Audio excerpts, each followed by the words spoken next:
नमस्कार मित्रों। आज का कार्यक्रम है कॉन्स्टिपेशन और उससे जुड़ी समस्याओं के बारे में। मित्रों, आपने सुना होगा कि कब्ज जो होता है वो बहुत सारी बीमारियों की जड़ होता है। अगर पेट में कब्ज हो जाए यानी कॉन्स्टिपेशन हो जाए तो उससे बहुत सारी बीमारियां शरीर में जन्म लेने लगती हैं और धीरे धीरे जब वो विकराल रूप धारण कर लेती हैं तो मनुष्य बड़ी परेशानी में फंस जाता है और उसका बहुत सारा समय और धन नष्ट हो जाता है। तो आज हम इसी बारे में बात करना चाहते हैं कि कॉन्स्टिपेशन क्या है। आइए पहले जानते हैं। कॉन्स्टिपेशन होने की एक सबसे बड़ी वजह है कि आप पानी कम पी रहे हैं। पानी की कमी होने से पेट के अंदर जो आंतों में जो मल है वो सूखने लगता है। तो सबसे पहले मेरा निवेदन, अगर आप चाहते हैं कि कब्ज ना हो, कॉन्स्टिपेशन ना हो, तो ज़्यादा से ज़्यादा पानी पीजिए। कम से कम 8 से 10 गिलास पानी एक दिन में आपको ज़रूर पीना चाहिए। तो पेट में पड़ा हुआ, आंतों में पड़ा हुआ मल जब सूखने लगता है तो वो सूखा हुआ मल हमारी जो आंतें हैं, छोटी आंत और बड़ी आंत, विशेषकर बड़ी आंत, तो बड़ी आंत की जो अंदर की दीवारें होती हैं वो मल उन दीवारों पर चिपकने लगता है और धीरे धीरे, जैसे आप जंक फूड खाते हैं, मैदा ज़्यादा खाते हैं या भोजन को अच्छी तरह से चबाए बिना आप उसको निगल जाते हैं, जैसे चावल है और अरारोट वगैरह से बनी हुई चीज़ें हैं, मैदे से बनी हुई चीज़ें हैं, इनको आप प्रॉपर सही ढंग से दांतों से चबाते नहीं हैं, उसमें जो एंजाइम है, हमारी जो लार है, वो अच्छे से मिक्स नहीं होती है और आप उसको डायरेक्ट निगल जाते हैं, जल्दी जल्दी भोजन करते हैं। तो इससे ये होता है कि वो पूरी तरह से पचता नहीं है, पकता नहीं है पेट में जा कर के, और वो कच्चा आहार जो है वो अपशिष्ट के रूप में आंतों के भीतरी दीवारों पर चिपकता चला जाता है। उसके बाद आएगा वो और चिपक जाएगा। तो इससे होता क्या है, आपको मैं बता देता हूँ कि इसी को कब्ज कहते हैं। पेट का पूरी तरह से साफ न होना, मल का पूरी तरह शरीर से निष्कासन न होना, इसको हम लोग कॉन्स्टिपेशन कहते हैं, कब्ज कहते हैं। तो मैं आपको बता दूं कि सबसे पहले होता क्या है। जब ये मल आपके शरीर में आंतों के अंदर जमा हो जाता है और चिपक जाता है तो इसके अंदर जो है वो कीड़े होने लगते हैं, कुछ बैक्टीरिया, कुछ कीड़े। हालांकि जो कोलन है, बड़ी आंत है, उसमें गुड बैक्टीरिया का होना बहुत ज़रूरी है क्योंकि उसके द्वारा ही वहाँ पर भोजन का अच्छी प्रकार से अवशोषण होता है।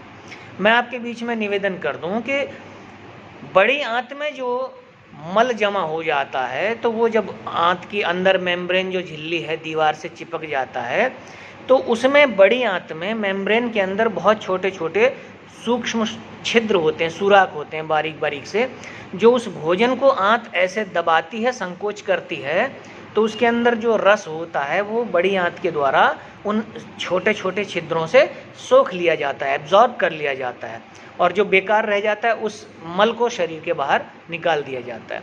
तो जब वो ढक जाते हैं मल के द्वारा, जब वो सुराख ढक जाते हैं, वो दीवार पूरी तरह ढक जाती है, तो जो भोजन आपने खाया है, भले आपने उसमें देशी घी खाया, भले आपने उसमें सलाद खाया, भले आपने उसमें फलों की सलाद खाई है, उसका रस जो है बड़ी आंत एब्जॉर्ब नहीं कर पाती और वो ज्यों का त्यों जैसे खाया था वैसा ही शरीर से बाहर निकल जाता है। इस कारण से आप कुछ भी खाएं आपके शरीर को नहीं लगता है। दूसरी बात, जब इसको ज़्यादा समय हो जाता है तो ज़्यादा समय हो जाने के बाद में इसके अंदर कीड़े इस प्रकार से आंतों के अंदर घाव बना देते हैं, जिसको आप लोग कोलाइटिस की बीमारी कहते हैं। और उस घाव के द्वारा क्या होता है कि पेट के अंदर जो मल है, उस मल के अंदर जो टॉक्सिन्स हैं, जो बैक्टीरिया हैं, वो उस घाव के माध्यम से आपके ब्लड में भी इंजेक्ट हो जाते हैं, आपके रक्त में प्रवेश कर जाते हैं और तरह तरह की बीमारियां शरीर में पैदा करते हैं। इसका एक और बुरा प्रभाव ये है कि जब ये आंतों में चिपका हुआ होता है तो उससे बॉडी जो है ना उसकी हीट बढ़ती है, ओवर हीट होता है, और जब वो ओवर हीट होता है तो आपका जो रेक्टम और रेक्टम के नीचे जो गुदाद्वार है, उस गुदाद्वार पर जो है, जब पेट साफ नहीं होता तो और हीट की वजह से वहाँ पर मस्से हो जाते हैं, नसें जो शिराएं हैं वो फूलने लगती हैं। जब आप जोर लगाते हो तो उससे ब्लीडिंग होती है, जिसे आप लोग बवासीर कहते हो, पाइल्स कहते हो। पाइल्स जैसी शिकायत आपको कभी होगी ही नहीं अगर आप पेट में कॉन्स्टिपेशन नहीं होने देंगे। अगर कॉन्स्टिपेशन का इलाज कर लिया, समझो बवासीर हमेशा के लिए ठीक हो जाएगी। मित्रों, ये कब्ज होता क्यों है, ये कॉन्स्टिपेशन होता क्यों है, तो आइए इस पर विचार करते हैं। कॉन्स्टिपेशन होता है आपके लीवर की कमजोरी से। जब आपका लीवर पर्याप्त मात्रा में पित्त का निर्माण नहीं करता है, उससे बाइल सेक्रेशन नहीं होता है, तो मैं आपको बता दूं कि आपका भोजन अच्छी प्रकार से पचता भी नहीं है और पेट भी साफ नहीं होता है। भोजन यदि कच्चा है तो कब्ज होगी, भोजन यदि पच रहा है तो आपको कब्ज नहीं होगी। और भोजन को पचाने के लिए ये बेहद ज़रूरी है कि आपके लीवर के द्वारा पित्त का सही मात्रा में निर्माण किया जाए। तो जिन लोगों का लीवर कमज़ोर है, जिनको कॉन्स्टिपेशन है, जिनको पाइल्स की दिक्कत है या पाचन तंत्र संबंधी कोई भी समस्या है, वो हमारी वेद विज्ञान रिसर्च कंपनी का ये यकृतम सिरप है और इसके साथ में यकृतम नाम से ही ये कैप्सूल है। मैं रिकमेंड करता हूँ कि ये दोनों चीज़ें, कैप्सूल और सिरप, बहुत महंगे नहीं हैं। 180 रुपये का मात्र ये कैप्सूल है, जिसमें 30 कैप्सूल हैं, यानी आपको लगभग 6 रुपये का एक कैप्सूल पड़ता है। और 185 रुपये का ये 200 ml सिरप है, जिसको यकृतम कहते हैं। आप घर बैठे भी ऑर्डर कर सकते हैं, घर बैठे भी हमारे स्क्रीन पर दिए इस नंबर पर कॉल करके आप इसको मंगा सकते हैं और आप इसका सेवन करना शुरू करें।